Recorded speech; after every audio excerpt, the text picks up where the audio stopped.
the hero's face. Study it. What is it that he feels? What is his purpose? Something is wrong with the world. It's all on display for someone to see briefly, like a passing photograph. Here's what has to be overcome. Follow along with the scene from a distance. If I could make my books into movies, well, that's preposterous, or it's at least presumptuous. What makes me think I could put my books into movies anyway? Because, my fellow Lilliputians, this is how I write, because that is how I envision these action stories as I wrote them. Or is that just another BS answer? Absolutely not. If I could make my books into movies. Robert P. Fitton here. Obviously, I can't wave a magic wand and transform my stories into movies or even small screen adventures. As the guy who writes the books, I can use my imagination to project in my mind and describe how this pretend movie would flow like it did in my head when I wrote it. Wouldn't it be great to be able to extract that imaginary flow from my head? Maybe, maybe not. There's a lot going on up here. Hitchcock's job before the movies was constructing ads and placing the ads in sequence to form an advertising narrative. Well, that works. Thoughts and scenes are like that. Like a film, I string them together and transition the product into the next scene. There is no film editing, snippets across the cutting room floor in the books. Rather, that's done in editing the text on the page. So let's give it a whirl.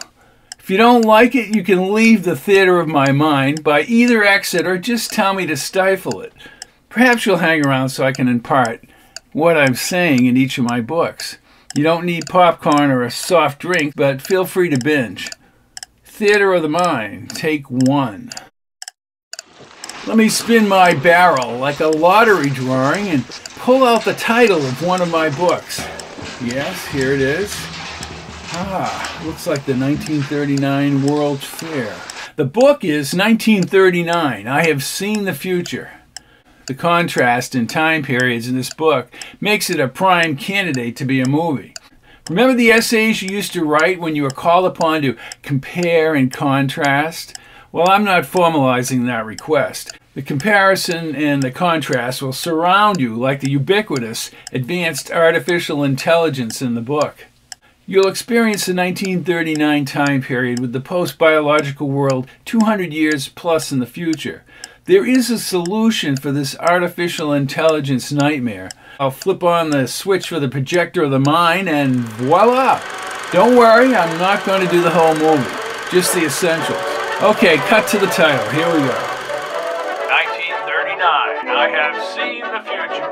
Based on the book by Robert P. Fitton. My God, it's in black and white, beginning like The Wizard of Oz from the same year, 1939. Because we've entered a bleak black and white future, the camera pans over hundreds of towering, windowless silos that house human beings along one of the Great Lakes in the area that used to be New York. Usually governments repress people, like the Soviets in their Potemkin village. It's not a government, but post-biological beings called the Seraph who do the dirty work here. In the background, you hear the underlying music. How ironic that the future was not as bright as anticipated in the song, but even more repressive and brutal than the dictators of the 1930s. A DeLorean-like vehicle traveling through a vacant city hovers 2 meters over the snow-blown roadway. From overhead, and at ground level, the camera follows Andy Reese, an exoplanet astronomer, in his Seraph-monitored machine. He calls the Seraph the monkeys because when in the outside, they run and escape like monkeys in the zoo. Oh, by the way, I like how Orson Welles' camera followed the action in A Touch of Evil while a timer on a bomb threatens the people along the concourse. The ticking bomb in this case is that Andy's sister is legally about to be euthanized. So much for the dignity of mankind. Where the camera sweep ends, the confrontational dialogue begins with unknown Seraph entities overseeing his sister's death. The Seraph are in charge, and there's nothing Andy can do about it. Andy's protests ferret out the Seraph like an electronic swarm of bees. They surround him, and in this hopeless world, All hope abandon ye who enter here, and they raise him horizontally several meters above the sidewalk. But challenging the seraph, Andy is suspended in midair for an indefinite period. Fast forward the movie. Sad, almost melancholic music in the background. Weeks later, in his silo, using his computer, Andy, still reeling from his sister's death, searches the sky for exoplanets, but this time he gets a strange signal. A visual depiction of that signal mesmerizes the viewers on the screen. Andy's face tightens in the screen light as he gets a scratchy message from the future, where only a few humans called the Enclave still exist. This motley crew pleads with him to stop the Seraph to save the extinction of mankind. We are shown again the Seraph emerging into the real world, the result of artificial intelligence evolution, and then the scene dissolves out. We cut to traveling music. In his vehicle, Andy travels directly above the frozen lake and up through the icy gorge to his college.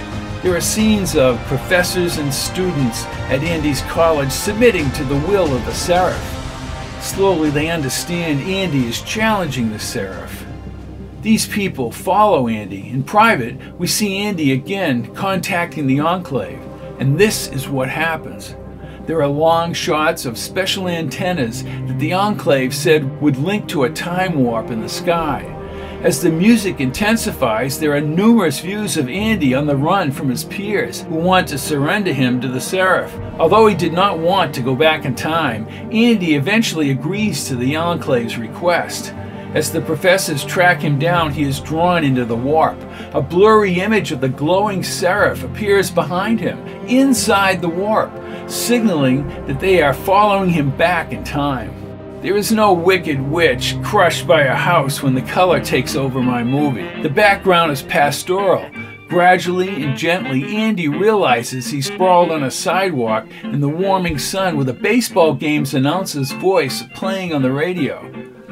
It's 1939, on a summer's afternoon over 200 years in the past, and despite the receding depression, people have control of their lives. The camera zooms in on an electrical line where the Seraph have fled. They are trailing Andy to kill him because they know what he will soon know, that he can prevent the inhuman future. Lucy Appel, a brilliant teenage prodigy, is one of the focal points in time. I would film Andy's ride to Hancock, Iowa, down the rural highway through the verdant cornfields with the sun perched in the western sky. He arrives at the sleepy town, people strolling down the sidewalks of this quiet town, and the sound of V8 automobiles chugging slowly toward the countryside. Regarding Lucy, she is innocent despite her brilliance. She loves to play Monopoly and board games, and she's penned a letter to Grover Wayland at the New York World's Fair and wins a trip to the fair. As valedictorian of her class, she recites her essay to the graduating students and their families. She mentions a Professor Geiger, a world-renowned figure, who will meet her at the fair. Geiger warns of the creeping power of ultimate technology. Later, the camera pans the people of Hancock in their pre-World War II garb, listening in the gymnasium intensely to a fireside chat through the speakers given by the President of the United States, Franklin Delano Roosevelt. These are simpler yet sincere times. As summer progresses, we travel down Main Street once again, this time at night, past the movie theater and storefronts where Lucy sees a movie with her friends. The snack bar no doubt has plenty of fresh, budded popcorn, gooey candy bars, and raisinets. Andy, having grown fond of Lucy, waits outside. He later walks Lucy to her parents at their friend's house, where everyone is simply laughing at the preceding Jack Benny show. The people and the hope for tomorrow is in glaring contrast to the vapid, immoral world of the future. But from that future, the Seraph, having traveled the electrical lines, blow out a transformer. They are lodged in a glass connector in a brook near Lucy's parents' farm. I'm not saying that 1939 was nirvana. They didn't even have electricity in the farmhouse. After all, these hard-working people had just come out of the Great Depression. But the idea of family and all that entails, the good, the bad, was the foundation of society. Contrast the Appels eating together and sharing experiences to the soulless artificial life forms in the future. My camera of the mind closes in on the glowing monkeys, as Andy calls them, trapped inside the glass terminal after the transformer explosion. Andy on the riverbank with Lucy is stunned by what he knows of a seraph. In this verdant setting, which could be from Mark Twain's Tom Sawyer or Huckleberry Finn, the artificial life forms from 2 centuries hence lay in wait to escape as they are trying to defeat civility, honor, and integrity hundreds of years before their own existence. Quite the conundrum for Andy, who convinces the Appels to bring in somebody from the university. I would take multiple shots of the glowing monkeys inside that glass under the water, and the professor lifting the glass out with a long-handled device into a galvanized bucket of water. In this scene, for at least 20 seconds of the big screen is filled with these unknown entities swirling inside like beads in a drum, marching and creating fear that Andy now has in his gut for these post-biological creatures. Only a few days later, John Appel, Lucy's father, reads the Des Moines paper with an article about the professor being strangely attacked. No further details, but Andy suspects that the seraph killed the professor. Less than a week later, like a horror movie, a local railroad man is infested with the monkeys. He fights Andy at the rail yard, losing body parts as the monkeys escape again. The sun rises over the cornfield, and we hear birds chirping and farm animal sounds filling the summer air with life. The Appels and Andy are soon heading off to the fair, and they'll drive out of town in the Appels' truck as the police investigate the railroad man's death. Romance, frowned on in the future, develops between Lucy and Andy, especially as they sing 1930s-like songs.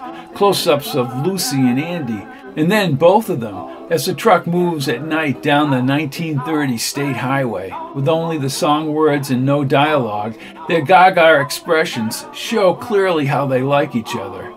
You know what's coming now. As a different kind of action is taking place in the sky, the time warp, although very small at first and green in color, is now the passageway of an incalculable swarm of monkeys. Andy does not realize this until he spots the time warp in one of their stops for the evening. It is at this time that Lucy figures out the monkeys and the time warp, and that Andy may have come back in time.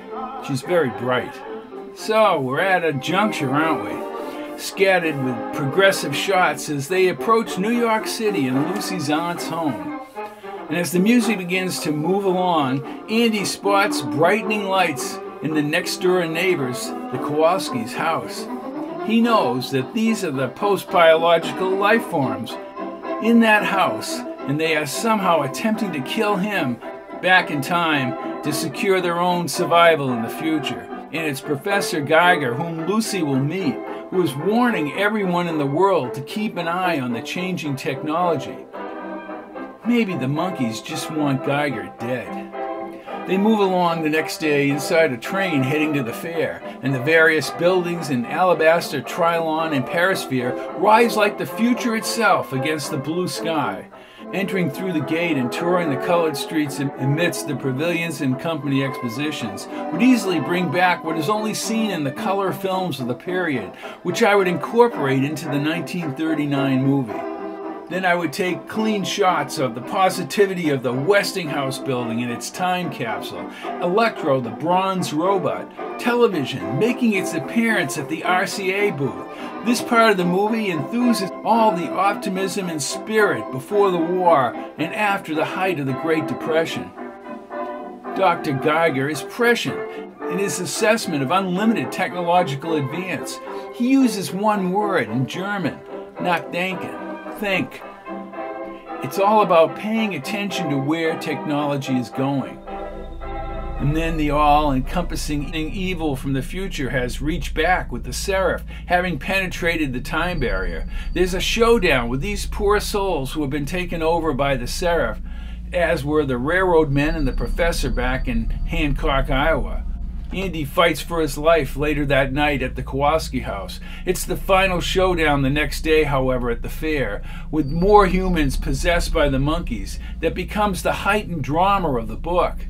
Lucy talks with Geiger and listens to his admonition about thinking how to proceed with technology. From an overhead view, a Western-type face-off with the Seraph humans inside one of the fair entrances. Close-ups of the possessed faces, and Lucy and Andy is like the cemetery scene in The Good, the Bad, and the Ugly. And as the drum cadence starts, Lucy, Andy, and her family flee the area. But the monkeys are clever, the monkeys are smart.